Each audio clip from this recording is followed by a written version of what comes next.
Mega Allu ఫ్యామిలీల మధ్య దూరం పెరుగుతుందా అంటే అవుననే అంటున్నాయి సినీ వర్గాలు.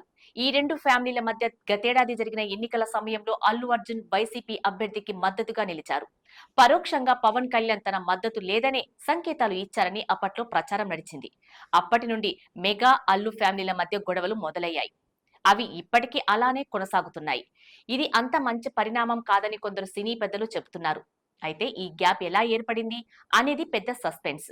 దాని గురించి మాట్లాడాల్సిన పని లేదు. కానీ మెగా అల్లు కుటుంబాలు ఎప్పటికీ విడదీయలేని అనుబంధం కలిగినవి. గత సంవత్సరం ఎన్నికల సందర్భంగా వైసీపీ అభ్యర్థి శిల్పా రవిచంద్ర కిషోర్ రెడ్డికి నంద్యాల వెళ్లి మరీ అల్లు అర్జున్ తన మద్దతు ప్రకటించారు. మెగా ఫ్యామిలీ అంతా కూడా పవన్ కళ్యాణ్ కు అండగా నిలిస్తే ఒక్క అల్లు అర్జున్ మాత్రం వైసీపీ అభ్యర్థికి తన మద్దతు ప్రకటించారు. అల్లు అర్జున్ మద్దతు ప్రకటించిన శిల్పా రవిచంద్ర కిషోర్ రెడ్డి ఓడిపోవడంతో మెగా అభిమానులకు అల్లు అర్జున్ ఒక్కసారిగా టార్గెట్ అయ్యారు. ఈ ఘటనతో mega family versus Allu family అన్నట్లుగా మారిపోయింది పరిస్థితి.